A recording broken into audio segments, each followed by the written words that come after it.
1980 के दशक में बिहार के कॉलेज के दो लड़के जंगलराज की कहानी लिखने का फैसला करते हैं। एक चुनाव लड़ता है और दूसरा चुनाव जिताने के लिए बूथ कैप्चरिंग करने लगता है। 90 आते आते ये दोनों कॉलेज के लड़के बिहार की मुख्य राजनीति की धारा पकड़ने लगते हैं। एक ने साल 1990 में पहली बार निर्दलीय चुनाव लड़ा। बिहार की जिस विधानसभा से चुनाव लड़ा वहां पर उसके नाम का खौफ ऐसा था कि या तो लोग घर से वोट डालने निकलते थे तो उसके चेहरे पर डालने के लिए निकलते थे, उसके नाम पर वोट करने के लिए जाते थे, या वोट नहीं करना होता था तो घरों से कदम बाहर नहीं निकालते थे। यह सिलसिला लगातार चलता रहा। अगले ही साल बिहार के इस लड़के ने साल 1991 में निर्दलीय लोकसभा चुनाव भी जीत लिया। 91 के बाद 96, 96 के बाद 99, 99 के बाद 2004 और 2004 के बाद आखिरकार 2008 में पहली बार जब इसे एक हत्या के मामले में गिरफ्तार किया गया, इस हत्या के मामले में दोषी इसे साबित किया गया, तब इसकी सांसदी रद्द होती है। लेकिन 2015 में यह फिर से वापस आता है। 2015 में यह एक अपनी खुद की पार्टी बनाता है। 2019 में चुनाव लड़ता है, हार मिलती है। 2024 में आखिरकार यही बिहार का लड़का लगातार 6वीं बार बिहार से चुनाव जीतकर देश के सबसे बड़े लोकतंत्र के मंदिर में जाकर शपथ लेता है सांसद पद की, और 2025 में कहता है कि निर्दलीय चुनाव जीतना भगवान के बाप की भी औकात नहीं है। मैं बिहार के जिस लड़के की बात कर रहा हूं, इसका असली नाम राजेश रंजन है और बिहार की सियासत में इस आपराधिक पृष्ठभूमि वाले नेता का नाम पप्पू यादव है। पप्पू यादव उन दिनों 1980 में लालू यादव का सबसे बड़ा चेहरा हुआ करता था। लालू यादव अपने तमाम जो तानाशाही वाले काम होते थे, बिहार में लोकतंत्र को कुचलने वाली जितनी कहानियां होती थी, पप्पू यादव की कलम से लिखवाते थे। दोनों मिलकर बिहार में जंगल राज का किरदार निभाते थे। एक आदेश देता था, दूसरा उसकी सहायता करता था। धीरे धीरे पप्पू यादव और लालू यादव ने बिहार में अपना वर्चस्व जमा लिया था। लेकिन साल 1998 में माकपा नेता की हत्या के मामले में पप्पू यादव आखिरकार जेल जाते हैं और लंबा समय जेल में बिताते हैं। 2008 में उनके ऊपर आरोप साबित हो जाते हैं, आजीवन उन्हें सजा सुनाई जाती है कैद की। लेकिन 2013 में सुप्रीम कोर्ट से उन्हें राहत मिल जाती है। आज मैं पप्पू यादव के इतिहास की कहानी क्यों सुना रहा हूं? क्योंकि पप्पू यादव जिस बाहुबल के दम पर निर्दलीय चुनाव जीतकर देश की विधानसभा, लोकसभा या राज्य की विधानसभा पहुंचते थे, जिस अपराध की सीढ़ियों पर चढ़कर पप्पू यादव ने इस देश में 6 बार लोकसभा के चुनाव जीते, और मुझे लगता है कि जिस जनता ने पप्पू यादव को लोकसभा के चुनाव जिताए हैं, उस जनता को आज पप्पू यादव की यह बात सुननी चाहिए। सीमांचल का यह नेता जो तुष्टीकरण की राजनीति कर, जयमीम तकनीम के नारे लगाकर देश की संसद में पहुंचता है, आज ना सिर्फ पूरे भारत में बल्कि दुनिया भर के सनातन देवी देवताओं को सीधी चुनौती नहीं देता है, सीधी गाली देता है। एक इंटरव्यू हुआ बीते दिन पप्पू यादव का। किसके साथ हुआ? भारत की जानी मानी पत्रकार है चित्रा त्रिपाठी के साथ हुआ। चित्रा त्रिपाठी के साथ इस इंटरव्यू के दौरान पप्पू यादव का अहंकार उस चरम सीमा को भी पार कर गया जिस चरम सीमा को पोषित करने का काम कांग्रेस पार्टी करती है, समाजवादी पार्टी आरजेडी करती है, लालू यादव परिवार करता है। पप्पू यादव ने इस इंटरव्यू के दौरान बड़ी आपत्तिजनक बात की है, और यह बात मुझे समझ में नहीं आ रहा है कि अब तक भारत की जो शीर्ष अदालतें हैं, जो स्वतः संज्ञान लेती हैं, जस्टिस सूर्यकांत भारत के होने वाले मुख्य न्यायाधीश हैं। 23 नवंबर को भारत के अगले न्यायाधीश की वो शपथ लेंगे। इन्होंने नुपुर शर्मा जो भारतीय जनता पार्टी की प्रवक्ता हुआ करती थी, उन्होंने जब इस्लाम को लेकर, इस्लाम के देवी देवताओं को लेकर जो उनके जो भी हैं उन पर एक बयान दिया, तो क्या कहा जस्टिस सूर्यकांत ने कि आपकी ढीली जुबान ने पूरे देश को जला दिया। लेकिन जब पप्पू यादव कहते हैं कि सनातन के बाप की औकात नहीं है, भगवान के बाप की औकात नहीं है निर्दलीय चुनाव जीत सके, तुलना भी आप देख रहे हैं, अपने चुनाव जीतने की तुलना सर्वोच्च शक्ति से कर रहा है ये पप्पू यादव। ये अपराधी, ये हत्या, डकैती, फिरौती, आर्म्स एक्ट, बूथ कैप्चरिंग का ये आरोपी गुंडा, ये गुंडा भगवान को चुनौती दे रहा है। क्यों दे रहा है? क्योंकि भारत में कानून जो है वो एक धर्म विशेष के लिए है। भारत में अगर एक हिंदू इस तरह की बयानबाजी किसी दूसरे धर्म के लिए कर देता है तो उसे कहा जाता है कि भाई आपने पूरे भारत में आग लगा दी। लेकिन पप्पू यादव जैसा नेता भगवान शिव को गाली बके। पप्पू यादव ने क्या कहा? भगवान शिव नहीं है, भगवान शिव जैसी कोई यहां पर चीज नहीं है, आप लोगों ने खुद क्रिएट किया है। इसके बाद वो कहते हैं कि नाग भी देवता नहीं है। चित्रा त्रिपाठी बेचारी बोलती रह गई, तो नाग पंचमी नहीं बनाते? बोले नहीं, वो तो भगवान श्री कृष्ण ने खुद नाग को मारा था। अरे पप्पू यादव, अपराध की दुनिया के जन्मे एक छोटे से आप इतने से अदने से आप खिलाड़ी हो। भगवान श्री कृष्ण ने नाग को नहीं मारा था, भगवान श्री कृष्ण ने उस राक्षस को मारा था जिसने नाग का रूप धरा हुआ था। यह पप्पू यादव का ज्ञान है सनातन को लेकर।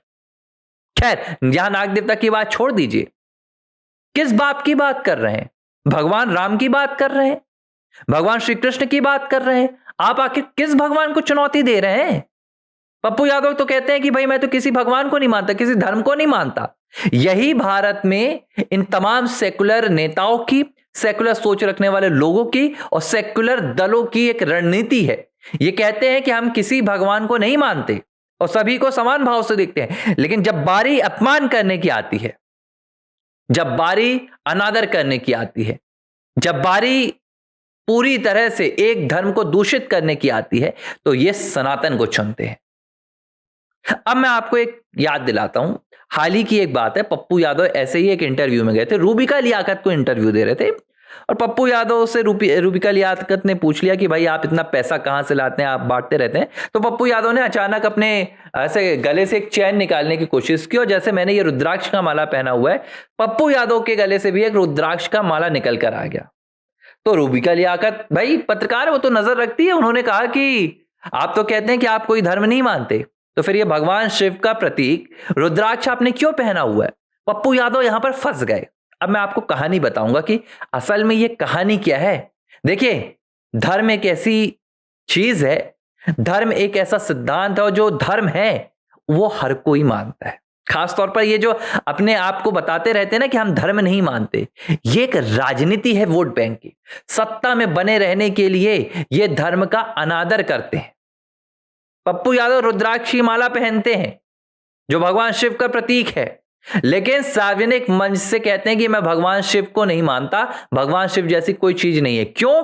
क्योंकि इनकी जो राजनीति चलती है वो तुष्टीकरण के बैंक से चलती है और तुष्टीकरण के बैंक में आपको जब विड्रॉवल करना होता है, जब उस खाते से आपको अपनी पूंजी निकालनी होती है, तो उसकी जो पहली शर्त है, जो पहला आपको फॉर्म भरना होता है, दस्तावेज दिखाना होता है, उसमें आपको एंटी सनातनी खुद को दिखाना होता है। क्योंकि भाई तुष्टीकरण की राजनीति क्या कहती है? काफिरों को तो वो मानती नहीं है। कट्टर राजनीति, कट्टर विचारधारा, उसके लिए तो आप कीड़े मकोड़े हो। आपको मारने पर, काफिरों को पहुंचाने पर, उनका सर तिन से जुदा करने पर इनको तो जन्नत नसीब होती है। तो भाई आप काफिरों का समर्थन, आप काफिर उनका समर्थन कैसे हासिल कर लेंगे तुष्टीकरण की राजनीति में? तो इसकी पहली शर्त होती है सनातन के खिलाफ आप अपमानजनक बयान दीजिए, हिंदू देवी देवताओं का अपमान कीजिए, श्री राम से लेकर श्री कृष्ण, महादेव से लेकर पार्वती, सबके खिलाफ आप बातें बोलिए, तब ये तुष्टीकरण वाले लोग आपसे प्रसन्न होते हैं और ये आपको फिर देश की संसद में पहुंचाते हैं, देश की विधानसभा में पहुंचाते हैं, मंत्री बनाते हैं, मुख्यमंत्री बनाते हैं और यही इनका उद्देश्य है। हम आपको लोकसभा क्यों पहुंचा रहे हैं? इसलिए नहीं पहुंचा रहे हैं कि आप लोकसभा जाकर देश का, राज्य का, विधानसभा, लोकसभा का काम करें, विकास करें, नीतियां बनाएं, योजनाएं लाएं। नहीं, हम आपको इसलिए पहुंचा रहे हैं ताकि आप हमारी मजहबी कट्टर सोच को आप विस्तार दें। ये पप्पू यादव फिलहाल कांग्रेस पार्टी का पोषित है, समर्थित है और सीमांचल में कांग्रेस पार्टी के लिए और आरजेडी के लिए मेहनत कर रहा है। यह चाहता है कि सीमांचल में आरजेडी के खाते में, महागठबंधन के खाते में ज्यादा से ज्यादा सीटें आए। अब सीट कैसे आएंगी, उसके लिए पप्पू यादव ने यह मास्टरमाइंड निकाला, मास्टर स्ट्रोक खेला और उन्होंने सीधे तौर पर चुनौती दे दी सनातन के भगवान को, भगवान के बाप को कह रहे हैं। यह है पप्पू यादव का असली चेहरा, यह है विपक्ष का असली चेहरा। और मुझे हैरानी बिल्कुल नहीं हो रही है इनके बयान से, मुझे हैरानी हो रही है देश के संविधान से। यह कैसा संविधान है भाई जहां एक धर्म के अपमान पर आपको खुली छूट है? यह कैसे अभिव्यक्ति की आजादी है जहां पर आप सीधे दुनिया के एक ऐसे धर्म पर प्रश्न चिन्ह खड़ा कर रहे हैं, उसका अपमान कर रहे हैं जिसने पूरी दुनिया में शांति, सद्मार्ग का रास्ता दिखाया है। बहरहाल मैं पप्पू यादव को आध्यात्मिकता सिखाने नहीं जाऊंगा। पप्पू यादव को अगर मैं सामान्य भाषा में कहूं तो पप्पू यादव एक छटे हुए बदमाश हुआ करते थे। पप्पू यादव अपराध की दुनिया के काले कारनामे से भरे हुए चेहरा हुआ करते थे, लेकिन लालू यादव के साथ से उन्होंने लोकतंत्र के मंदिर तक का सफर तय कर लिया और आज ये सनातन अपमान में एक अपनी पताका लेकर घूम रहा है। अब ये फैसला मुझे लगता है कि उन लोगों को करना चाहिए जो कांग्रेस पार्टी को देश में आगे बढ़ाना चाहते हैं, जो कांग्रेस पार्टी के सांसदों को लोकसभा, राज्यसभा में पहुंचाना चाहते हैं। अब उन्हें यह तय करना चाहिए कि उन्हें अगर अपने धर्म का, अपने देवी देवताओं का अपमान करवाना है, उनके खिलाफ अभद्र भाषा का इस्तेमाल करवाना है, गालियां दिलवानी है, तो फिर भाई राहुल गांधी और पप्पू यादव जैसे नेता आपके लिए सर्वश्रेष्ठ हैं। फिर तो आपको किसी और को चयन करने की जरूरत ही नहीं है। आप एक नहीं, आप 272 पप्पू यादव भिजवा दीजिए, पूरा देश ही गजवाए हिंद में तब्दील हो जाएगा। यही तो इनकी सोच है, यही तो इनका मकसद है, यही तो इनकी चाल है कि एक बार पप्पू यादव जैसे पूरे सांसद लोकसभा के भीतर चले जाएं, राज्यसभा के भीतर चले जाएं। आज ये भगवान के खिलाफ अपमानजनक बातें कह रहे हैं, सनातन को मानने से इंकार कह रहे हैं। कल आपको ये सनातन स्वीकार करने से मना करेंगे, कल ये आपको कहेंगे कि आप भी भगवान नहीं मानिए। और मुझे लग रहा है कि इसकी शुरुआत पप्पू यादव ने इस बयान के साथ कर दी है।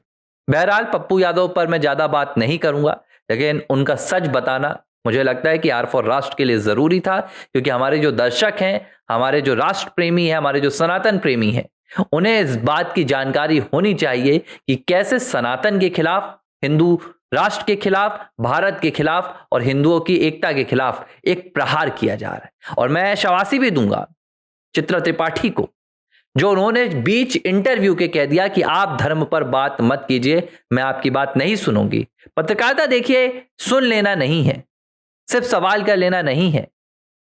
पत्रकारिता एक नेतृत्व होता है जो मुझे लगता है कि इस देश के राजनेताओं से भी बड़ा नेतृत्व होता है, और बखूबी निभाया है चित्रा त्रिपाठी ने। इसके लिए मैं उन्हें शाबाशी दूंगा। लेकिन पप्पू यादव जैसे नेता मुझे लगता है कि इस देश में एक कलंक है।